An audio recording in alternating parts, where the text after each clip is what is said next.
நாளை மறுதினம் ஞாயிற்றுக்கிழமை காலை 10 மணி அளவில் இம்பீரியல் திருமண மண்டபத்தில் நம்முடைய ஆராதனை நடைபெற இருக்கிறது.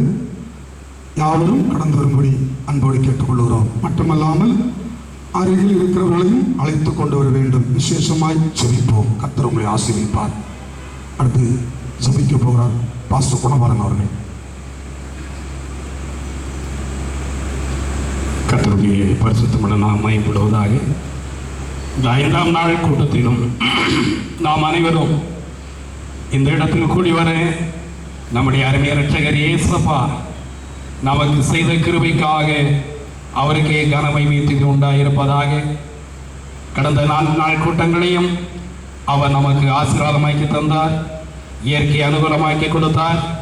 மக்கள் செய்திகளை கேட்பதற்கு எந்த ஒரு இடையூறு வராதபடி அவைகள் எல்லாவற்றையும் கர்த்தர் மாற்றி தேசத்தின் மக்களுடைய ரட்சிப்புக்காக கர்த்தர் பெரிய காரியங்களை செய்தார்.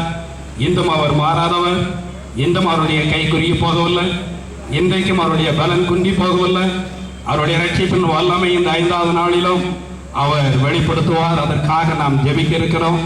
ஜெபத்திற்கு முன்பதாக அருமையானவர்களே, ஒரு விசை கூட விசுவாசத்தை உறுதிப்படுத்திக் கொள்ளும்படி 1-2 வசனங்களை உங்களுக்கு முன்பதாக வாசிக்க விரும்புகிறேன். யூதா நிருபம் 3வது வசனத்தை நாம் வாசிப்போம். யூதா 3.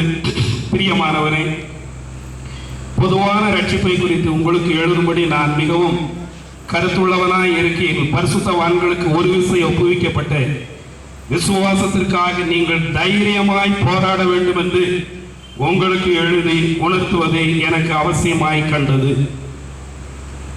ஆம் அருமையானவர்களை, இங்கே நடக்கிற போராட்டம் விசுவாசத்தின் போராட்டம். கடந்த 4 நாளும் இன்றும் இனி வரக்கூடிய நாட்களிலும் நம்முடைய யுத்தம் மாம்சத்தோடு ரத்தத்தோடும் அல்ல, விசுவாசத்திற்காக ஒரு போராட்டம். என்ன விசுவாசம்? எபேசியர் 4ஆம் அதிகாரம் 5-6 வசனங்களை நாம் வாசிக்கும் போது நமக்கு கர்த்தர் கொடுத்த விசுவாசம் என்ன என்பது சொல்லப்பட்டிருக்கிறது. ஒரே கர்த்தரும் ஒரே விசுவாசமும் ஒரே ஞானஸ்நானமும் எல்லாருக்கும் ஒரே தேவனும் பிதாவும் உண்டு. அவர் எல்லார் மேலும் எல்லாரோடும் உங்கள் எல்லாருக்குள்ளும் இருக்கிறவர். ஒரே தேவன் ஒரே பிதா அவர் என்று இங்கே நாம் வாசிக்கிறோம். அவர் எல்லாருக்குள்ளும் எல்லார் மேலும் இருக்கிறார். இந்த ஒரே விசுவாசத்துக்காக தான் இங்கே ஒரு பெரிய போராட்டம். கர்த்தருக்கு மகிமை உண்டாவதாக. அருமையான இந்த யுத்தத்தில் நமக்கு ஜெயம் உண்டு என்று நாம் அருமையான சகோதரர் 2 பேர் பாடின பாட்டில் நாம் கருத்தாய் பாடினோம். யுத்தம் கர்த்தருடையது, அவர் நமக்கு ஜெயத்தை நிச்சயமாய் தருவார். அல்லேலூயா, அல்லேலூயா. நம்முடைய விசுவாசம் என்ன? ஒரே தேவன் ஒரே பிதா, அவர் நம் எல்லார் மேலும் எல்லாருக்குள்ளும் இருக்கிறார். இந்த விசுவாசத்தை நாம் அறிக்கை செய்ய வேண்டும். வேதத்தை நாம் பார்க்கும்போது நம்முடைய முற்பதாக்களோடு கூட இருந்த அதே தேவன் தான் புதிய ஏற்பாட்டில் இரட்சகராக வந்தார். அவர் நேற்று என்று மாறாதவர், ஆதி அந்தமானவர். வேதம் சொல்லுகிறது, யோவான் 8 கடைசி பகுதியில் நாம் வாசிக்கும் போது ஆபிரகாம் அவரை தரிசித்தார் என்று இயேசுவே சொல்லுகிறார், ஆபிரகாம் என்னை காண வாஞ்சியாய் இருந்தார் என்று. ஆபிரகாம் கண்ட அந்த கர்த்தர் இயேசுதான், வேறு யாருமே இல்லை. அதுபோல மோசேயோடு இஸ்ரவேல் ஜனங்களோடு வழிநடத்தின அந்த கர்த்தர் இயேசு என்று வேதம் தெளிவாய் சொல்லுகிறது. 1 கொரிந்தியர் 10ஆம் அதிகாரம் 4வது வசனத்தில் நாம் வாசிக்கும் போது இஸ்ரவேல் ஜனங்கள் எல்லாரும் மோசேயின் மூலமாக வனாந்தரத்தில் வழி நடத்தப்பட்ட போது ஒரே கன்மலையின் பானத்தை குடித்தார்கள் என்றும் அந்த கன்மலை யார் என்றால் இயேசு என்று அழகாய் சொல்லப்பட்டிருக்கிறது. அல்லேலூயா. அவர்கள் எல்லாரும் ஒரே கன்மலையின் பானத்தை குடித்தார்கள். அந்த கன்மலை இயேசு. மோசே இஸ்ரவேல் ஜனங்களை வனாந்தரத்தில் நடத்தின அதே கர்த்தர் தான் இயேசு புதிய ஏற்பாட்டில் இரட்சகராக வந்தார். இது மிக தெளிவாய் வேதத்தில் சொல்லப்படும். ஆகிய நம்முடைய விசுவாசத்தை நாம் சரிபடுத்திக் கொள்வோமாக. இந்த ஒலிபெருக்கின் மூலமாக ஆங்காங்கே கேட்கிற யாராயிருந்தால் அருமையானவர்களே, விசுவாசத்தை குறித்து வேதம் என்ன சொல்கிறதோ அதை தெளிவாய் அறிந்து கொண்டால் உடைய விசுவாசல பெரிய ரட்சிப்பை, பெரிய காரியங்களை நீங்கள் காண்பீர்கள். ஆண்டவர் சொன்னார், நீ விசுவாசத்தால் தேவனுடைய மகிமையை காண்பாய். விசுவாசிக்கினால் எல்லாம் கூடும். விசுவாசிக்கிற உங்களால் கூடாத காரியம் ஒன்றுமில்லை, விசுவாசனால் நீதிமான் பிழைப்பான். விசுவாசமுள்ள ஜெபம் பிணியாளியை ரட்சிக்கும். விசுவாசிக்கும் பதறுவதில்லை, விசுவாசிக்கும் வெட்கப்பட்டு போவதில்லை. விசுவாசனால் வரக்கூடிய எல்லா ஆசீர்வாதங்களும் எபிரேயர் 11 மிக தெளிவாக நாம் பார்க்கிறோம். அதுல சொல்லப்பட்ட அத்தனை ஆசீர்வாதங்களை நாம் பெற்றுக்கொள்ள வேண்டும். அதற்கு மேலாக சொல்லப்பட்ட ஒரு ஆசீர்வாதம் இருக்கிறது. முற்பதாக்கள் விசுவாசனாலே இந்த ஆசீர்வாதங்கள் எல்லாம் அற்புதங்கள் எல்லாம் கண்டிருந்தாலும் நம்ம இல்லாமல் போனராகாதபடிக்கு நம்முடைய முற்பதாக்களுக்கு இல்லாத பெரிய ஒரு பாக்கியத்தை இந்த கடைசி நாட்களில் இருக்கிற நமக்கு தேவன் ஏற்படுத்தினார் என்று அந்த கடைசி பகுதியில் வாசிக்கிறோம். அல்லேலூயா. அவர்களுக்கு இல்லாத ஆபேல் தொடங்கி அருமையானவர்களை அந்த பழைய ஏற்பாட்டின் பரிசுத்தவான்கள் அவர்களுக்கு இல்லாத மேன்மையான ஒன்றை விசுவாசனாலே கர்த்தர் நமக்கு ஏற்படுத்தினார். அதை நாம் இந்த நாட்களில் பெற்றுக்கொள்ள போகிறோம். கடைசியாக ஒரு வார்த்தையை சொல்லி நாம் ஜெபிப்போம். சகரியா 14:9 நீங்க வாசிப்பீங்கன்னா, அந்நாளில் அப்பொழுது பூமி எங்கும் கர்த்தர் ராஜாவாய் இருப்பார். அந்நாளில் ஒரே கர்த்தர் இருப்பார். அவருடைய நாமம் எவ்வளவாக இருக்கும்? ஒன்றாய் இருக்கும். அந்நாளில் அப்பொழுது இந்த கடைசி நாளுக்குரியதைத்தான் சகரியாவை கொண்டு சொல்லுகிறார். அப்பொழுது பூமியின் மீதெங்கும் கர்த்தர் ராஜாவாய் இருப்பார். அந்நாளிலே ஒரே கர்த்தர் இருப்பார். அவருடைய நாமம் ஒன்றாய் இருக்கும். ஒரே கர்த்தர் தான், ஒரே நாமம் தான். வேற யாருமே இருக்கவே மாட்டாங்க.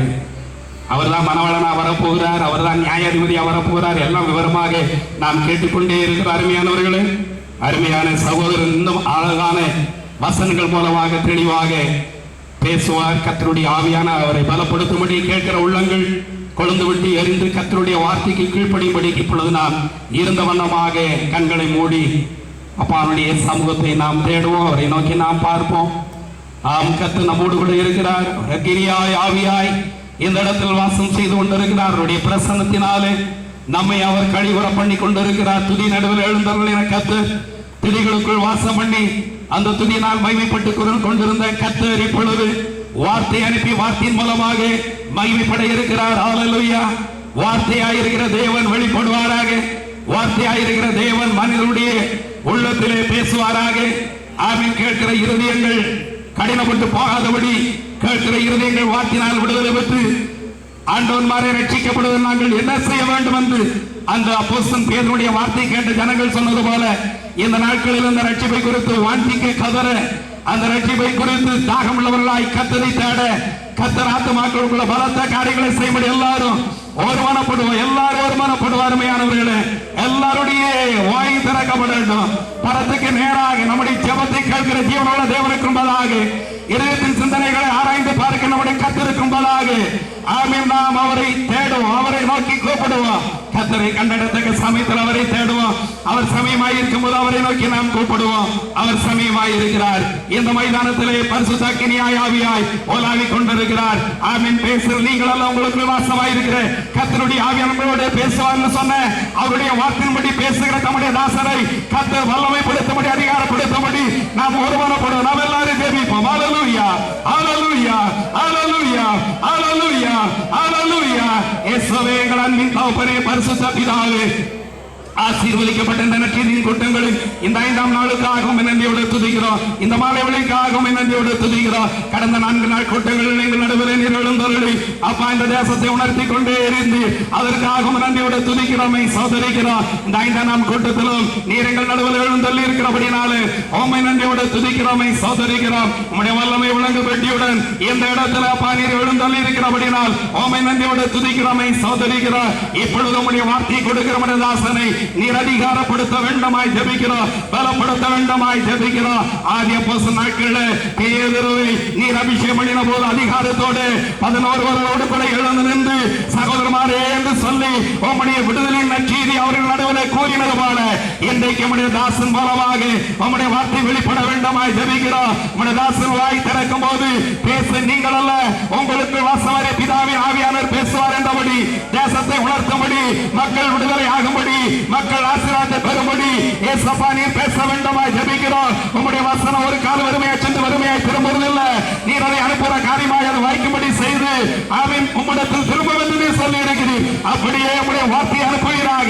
உம்முடைய வார்த்தை கேட்கிற இருதயங்கள் கொழுந்து வண்டி அறியட்டும். உம்முடைய வார்த்தை கேட்கிறவர்கள் மனம் திரும்பட்டும். உம்முடைய வார்த்தை கேட்கிறவர்கள் அப்பா ரட்சிக்கப்படட்டும். உம்முடைய வார்த்தை கேட்கிறவர்கள் சுகமடையட்டும். ஜெபிக்கிறோம். உம்முடைய வார்த்தையை கேட்கிறவர்களுக்குள்ள இருக்கிற எல்லா இருதய கடினங்களும் மாறட்டும். அப்பா, பிசாசின் கிரியைகளெல்லாம் எரிந்தறிந்து போவதாக. கீழ்ப்படுகிற இதயத்தை தருவீராக. ஏற்றுக்கொள்கிற இதயத்தை ஒவ்வொருவருக்கு தர வேண்டுமாய் ஜெபிக்கிறோம். இந்தியாவில நல்ல இதயத்தை போல ஒவ்வொருடைய இதயம் அப்பா நீர் மாற்ற வேண்டுமாய் ஜெபிக்கிறோம். நீர் ஏதாவது ஒன்று செய்யவில்லையானால் எங்களுடைய பிரயாசம் விரதமாய் இருக்குமே. நீர் ரட்சிக்கிற தேவன் ரட்சகர். நீர் ரட்சிக்க வேண்டுமே, ரட்சிக்க வேண்டுமே, ரட்சிக்க வேண்டுமே, ரட்சிக்க வேண்டுமே. ரட்சிக்கப்பட்டவர்களை உம்முடைய பசுவானோடு ஐக்கியப்படுத்த வேண்டுமாய் ஜெபிக்கிறோம். அப்படி செய்யறதுக்காக நன்றியோடு துதிக்கிறோம். இம்மொழி இயற்கை அனுகூலமாக்கி தந்த தகப்பனே, தொடர்ந்து இந்த கூட்டங்கள் ஆசீர்வாதமாய் நிறைவேறுவதற்கு எல்லாவற்றையும் அனுகூலமாக்கி தர வேண்டுமாய் ஜெபிக்கிறோம். எதிர் சக்திகள் எல்லாம் இயேசுவின் அதிகாரமான நாமத்தினாலே அழித்து போடுவீராக. அப்படி செய்யறதுக்காக நன்றியோடு துதிக்கிறோம். எல்லா கனமையும் உமக்கு நாங்களே எடுக்கிறோம். இயேசு கிறிஸ்துவாய் உம்முடைய நாமத்திலே ஜெபிக்கிறோம் எங்கள் ஜீவனுள்ள நல்ல பிதாவே. ஆமென். ஹல்லேலூயா, ஹல்லேலூயா, ஹல்லேலூயா, ஹல்லேலூயா. வார்த்தையை நாம் கேட்கும் போது ரட்சிக்கப்பட்ட தேவனுடைய பிள்ளைகள் பரிசுத்தவான்கள் மிகுந்த ஜெபசந்தியோடு இருப்போம். என்ன ஜெபசந்தி என்றால், இந்த வார்த்தையை கேட்கிற இதுவரை இந்த சத்தியத்தை அறியாது இருக்கிற ஜனங்கள் அறிய வேண்டும் என்கிற ஜெபசந்தியோடு நாம் ஒருமனப்படுவோம். கர்த்தருடைய வார்த்தையை கொடுக்கிற தாசனுக்காக நாம் ஜெபத்தில் தாங்குவோம். கர்த்தர் பெரிய காரியங்களை செய்வார். ஆமாம்.